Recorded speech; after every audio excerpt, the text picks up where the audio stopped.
Hi, and a lovely good evening to you.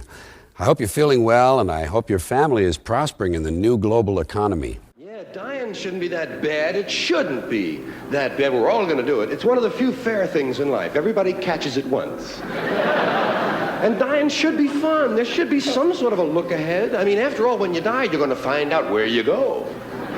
Haven't we been wondering about that a long time? Where the hell do we go? Isn't that the biggest thing we have to wonder about? Where the hell do you go? I don't know.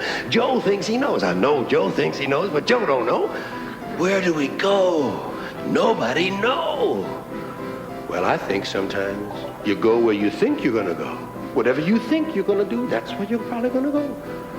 If you keep saying you're going to go somewhere, chances are you might go there. You ever hear those guys say, I'm going to hell, don't pray for me. Don't pray for me, I'm going to hell. He is. You go where you want to go. I think when you die, your soul goes to a garage in Buffalo.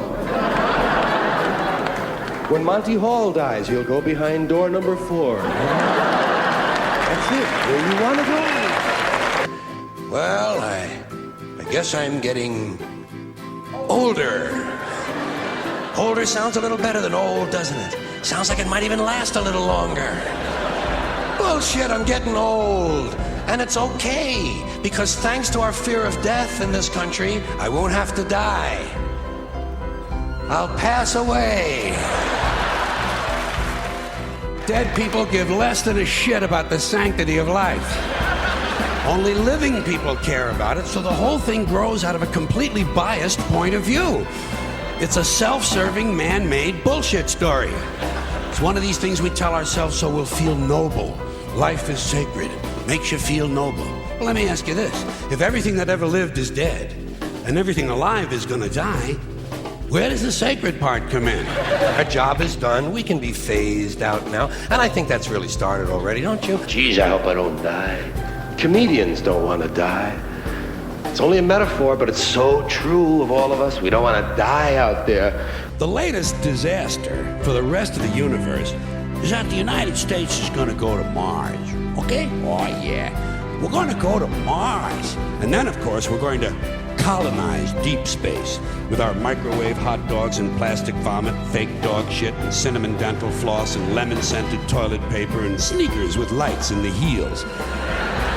And all these other impressive things we've done down here. But let me ask you this. What are we going to tell the Intergalactic Council of Ministers the first time one of our teenage mothers throws her newborn baby into a dumpster, huh?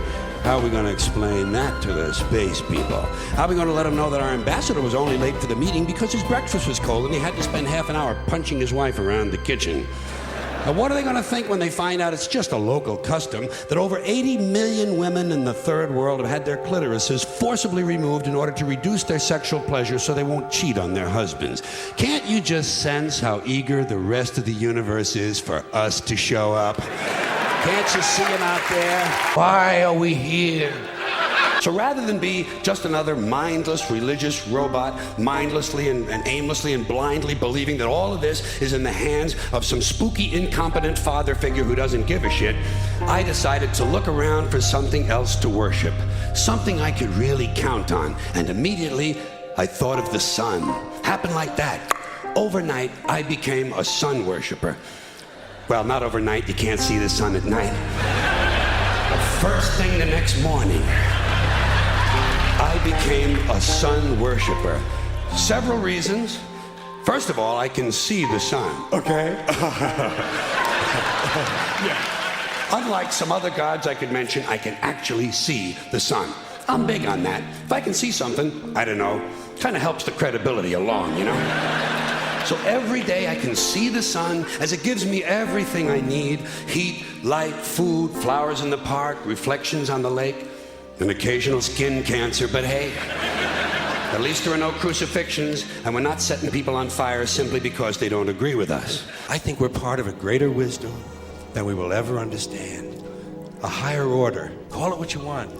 Know what I call it? The big electron. The big electron. Whoa. Whoa. Whoa. It doesn't punish. It doesn't reward. It doesn't judge at all. It just is. And so are we, for a little while. Thanks for being here with me for a little while tonight. Oh, I don't want to die. Of course, if the comedian doesn't die, you know, if he succeeds, if he makes you laugh, then he can say, I killed him. Well, that's a poetic note. And it's a start. And I can dream, can't I? Now the entire North American continent is on fire, producing a huge thermal updraft and creating an incendiary cyclonic macro system that forms a hemispheric megastorm, breaking down the molecular structure of the atmosphere and actually changing the laws of nature. Fire and water combine, burning clouds of flaming rain fall upward. Gamma rays and solar winds ignite the ionosphere, creating huge clouds of ionized plasma. Bolts of lightning 20 million miles long begin shooting out of the North Pole, and the sky fills up with green shit.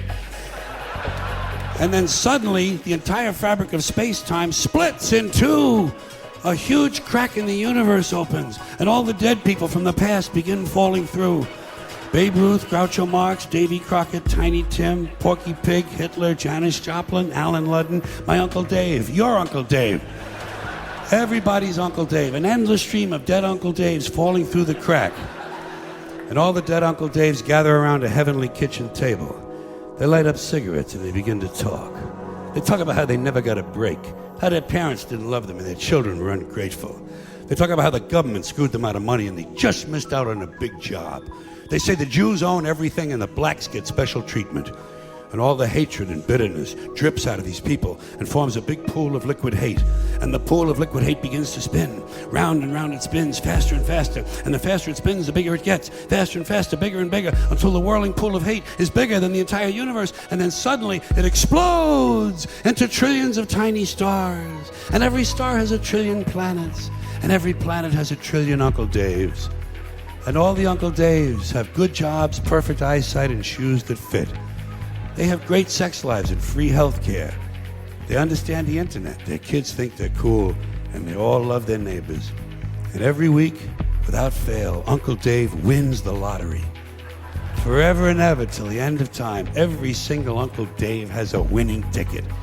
And Uncle Dave is finally happy. Now do you see why I like it when nature gets even with humans? Thanks for coming in here tonight.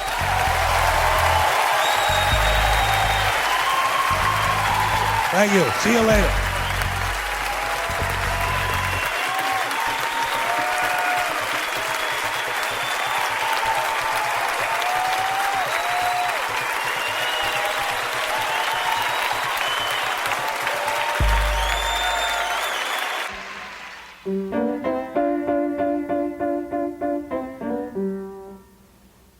I don't know about that, kid. Ah, to hell with it.